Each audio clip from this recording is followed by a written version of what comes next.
This week in Quinnipiac Athletics, the field hockey team faced two tough conference foes. We will discuss how they performed and where they are right now in the MAC standings. Plus, the men's and women's ice hockey teams are beginning to go in completely different directions. That's all coming up on this Q30 Sports Weekend Update.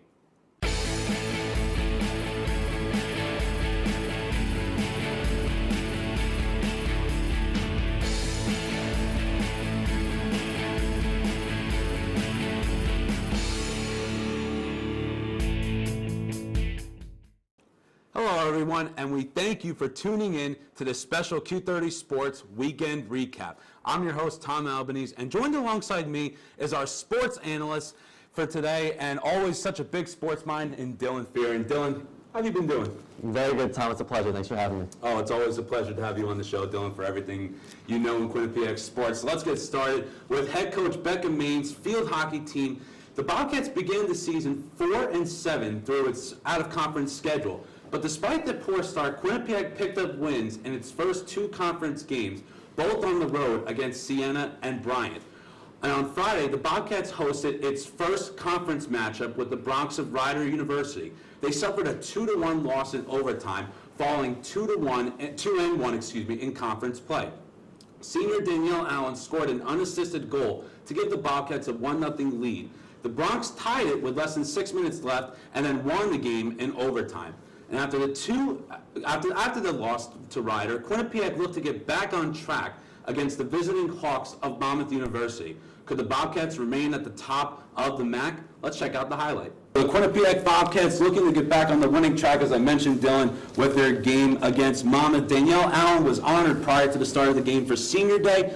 And as you see, both teams are huddling up, a lot of bouncing around, getting ready for this big game. So we're going to start in the first half where Monmouth took control of the game early. They almost had a good goal right here off Trisha O'Dwyer, but a nice save by Conboy. Quinnipiac with their first opportunity to score. Danielle Allen off the penalty corner. It's tipped in by Gemma Serrera, and Quinnipiac gets on the board early on, 1-0. And Quinnipiac, they're going to continue this momentum. Dylan, as Leah Dietrich takes the shot right here, and it scores for the Bobcats. They take a 2-0 lead. But Monmouth, they're going to look to respond right here as Amanda Schoenfield takes the ball, and after a deflection, she gets it in the cage. Monmouth now only trailing 2-1. We're going to go right into the second half where the Bobcats are on another penalty corner. Danielle Allen with a quick shot. It's a deflection, but Danielle Allen stays with it and puts it in the cage on one bounce for Quinnipiac. She finished the game with 1 goal and an assist to give Quinnipiac a 3-1 lead. But Monmouth, they're going to come back right here as O'Dwyer to Schoenfield. Again, that combination working really well for Monmouth.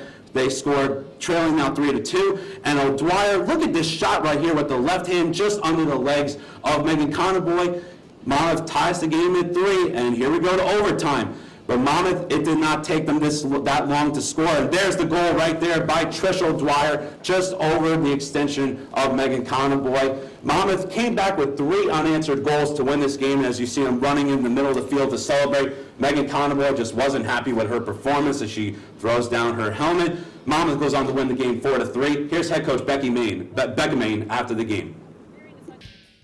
I think what we're doing is what's rearing its ugly head is our inexperience. We have been competing with the best for the last 7-8 weeks, really doing a nice job on the field in terms of playing pretty hockey, and then you get into conference play. And in any sport, any conference, it doesn't matter what conference you're dealing with, the emotion change gets ramped up, and inexperience is coming into play, and we're having a hard time playing against the emotion at the end of the game. 2 identical games this weekend on Friday and Sunday in terms of we're winning a game, and you come out and you end up losing it emotionally. So I think it's somewhere between a mental toughness and somewhere between a learned behavior, and we have to really teach and learn. So there's a little disappointment off of what happened Friday because we really didn't make the changes emotionally. We did physically. We scored 3 goals. We came out on fire, and we played a nice 60 minutes, but it takes 70 minutes at this level.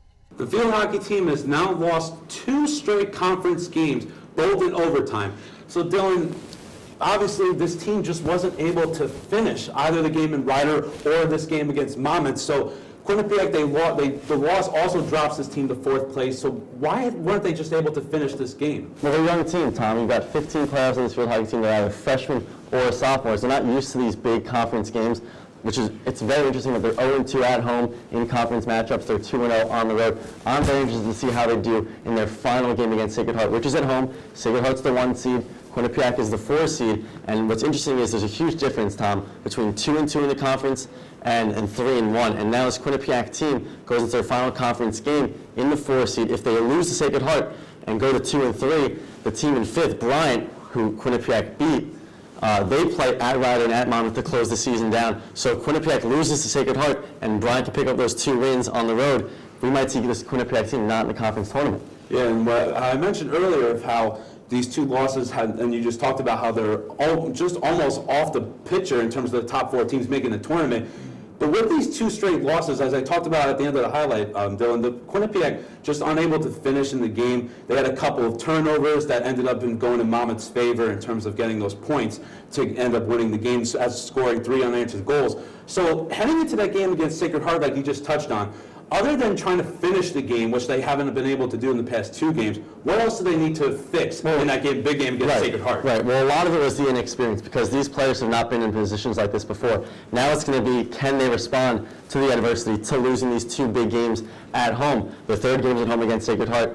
Let's see how they can respond against the Pioneers, a 1 seed who's played very, very well against Ryder, against Monmouth.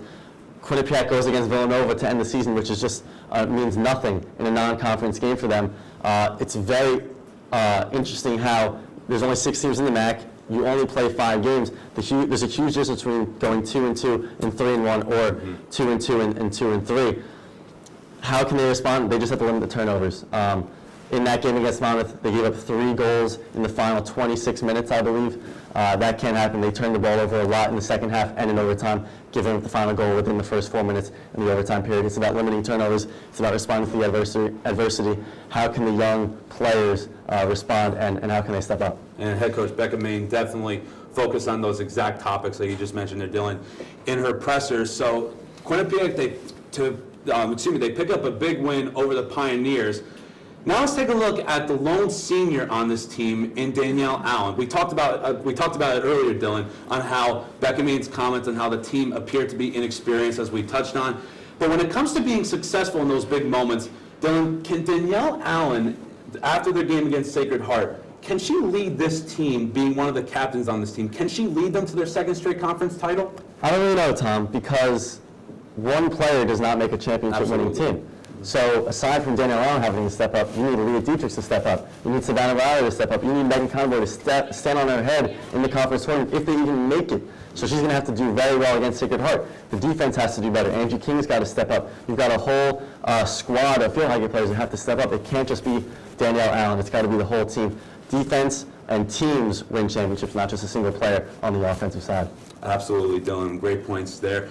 So we are going to take a quick commercial break, but when we return, we're going to discuss both the men's and women's ice hockey teams. Stay tuned. We'll be right back.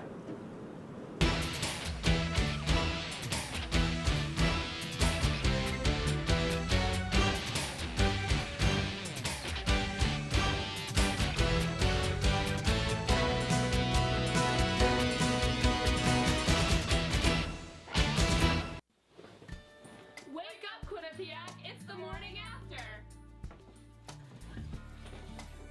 Hey! Come on, guys, it's time for TMA! Let's go!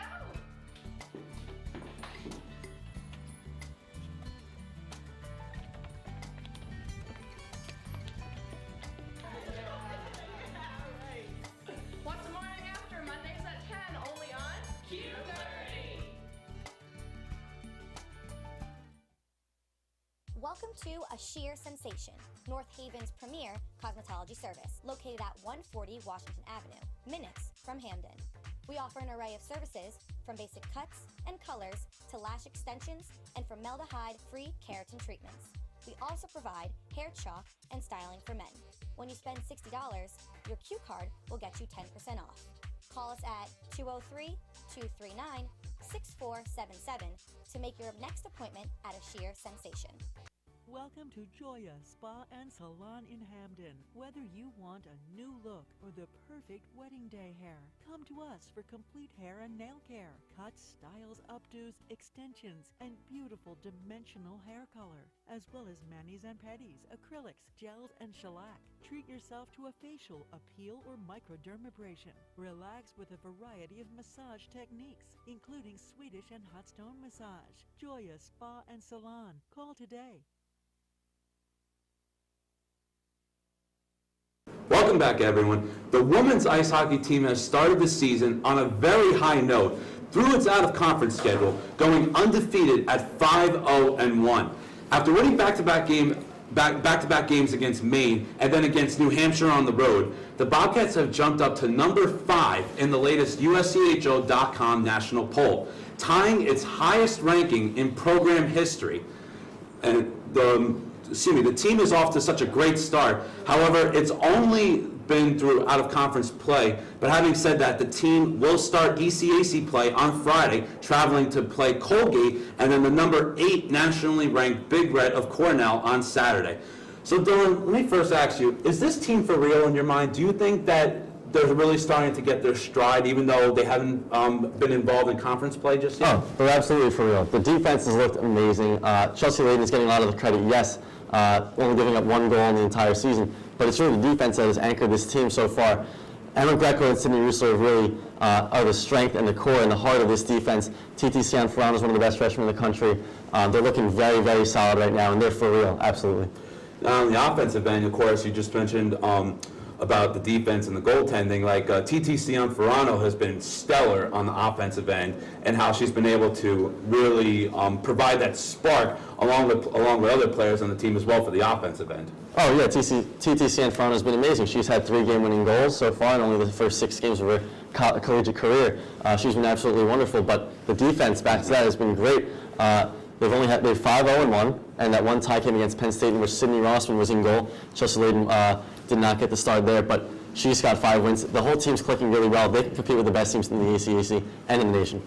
Now, you just talked about the other teams in the ECAC. So if you were to look at all the teams, especially among Quinnipiac being Harvard, Cornell, Clarkson, even if you could put in there being the defending national champions, where do you see them stacked as of right now among those other teams? Well, it's hard to tell because the Ivies are a couple weeks behind everyone, right, because they don't start until they didn't start until last week, and even Harvard hasn't even played a game yet. But at the same time, they can compete with Clarkson.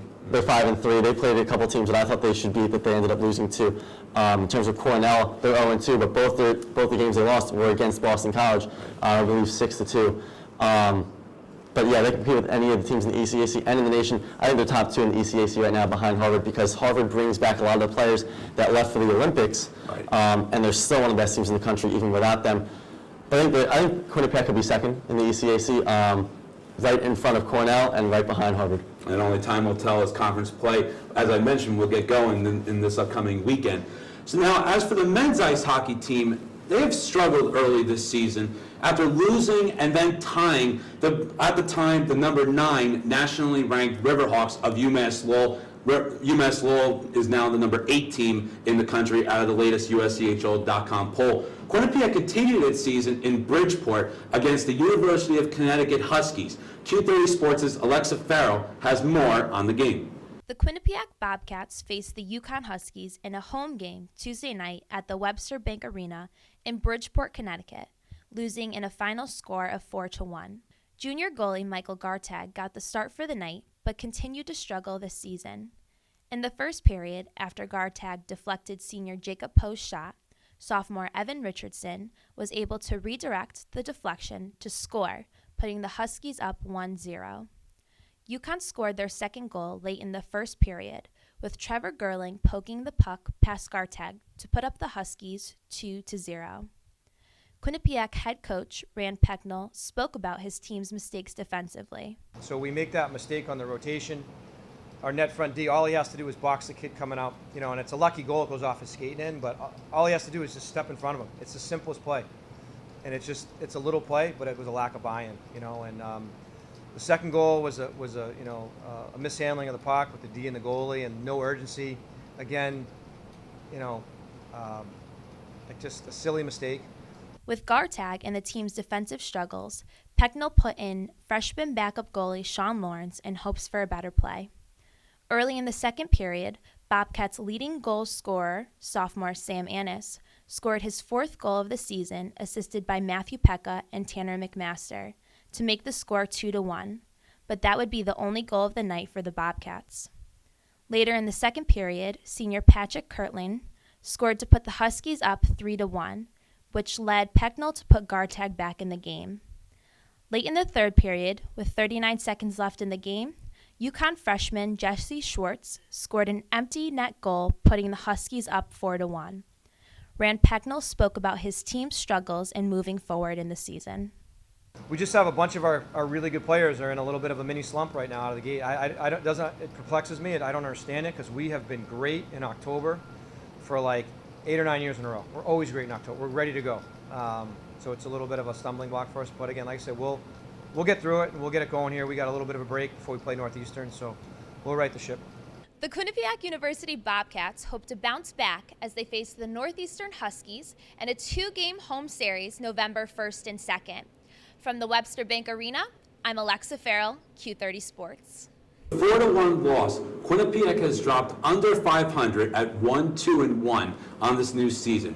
We are now going to go into our buy or sell segment. So Dylan, let's begin with the goalie position.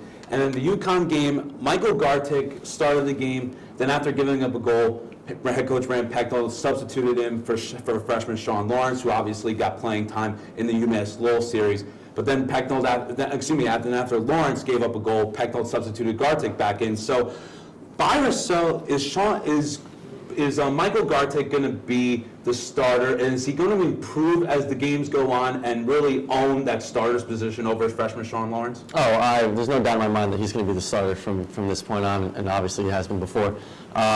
With all due respect, I can't really get much worse in terms of how he's been playing, so I'm going to buy the fact that he's going to improve before conference play and that he's going to start improving.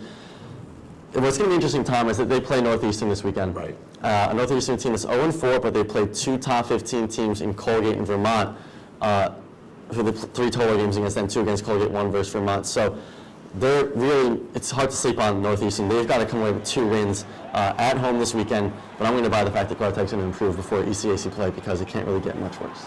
All right, and of course, Northeastern, the one team that Quinnipiac has to play right before, like as we talked about earlier with the women, they get started at home against Colgate and Cornell. Right. So obviously that's going to be interesting to look forward to. So now, looking at this team as a whole, the offense has been really good in terms of scoring, averaging about 3 goals per game. But however, the team's defense has just been really lopsided, as Dan Federico, a lot of people have noticed that he's not performing up to a substantial in terms of the way he's been performing.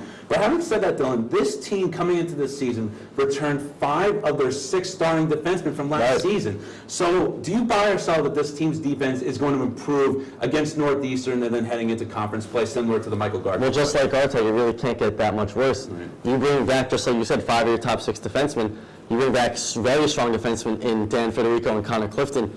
They've got to start improving, or else it's going to get very, very bad very, very quickly. The 36 in the pairwise, which is probably the lowest in 2 years, it really can't get that much worse for this Quinnipiac men's hockey team. I think they're going to improve. I think I'm going to sell this one. Buy this one.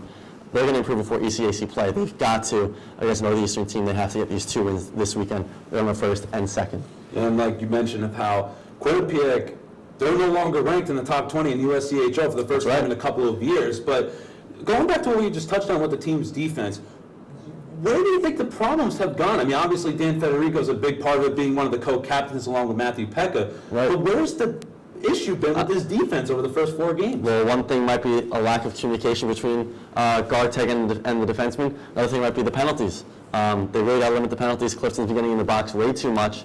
If they can limit penalties, they can communicate better with the goaltender and the defenseman. They're going to improve a lot more heading into the conference play. Great job, Dylan, as always. Thanks so much for joining us. So Thank you. That will be wrapping up today's Q30 Sports Weekend Recap. Make sure you keep liking us on Facebook and following us on Twitter at Q30 Sports. And also make sure you check out all of our latest sports reports and other updates on our website, Q30television.com. For our producers, our entire crew, and our analyst Dylan Fearon, I'm Tom Albanese. Have a good night, everyone. We'll see you next time.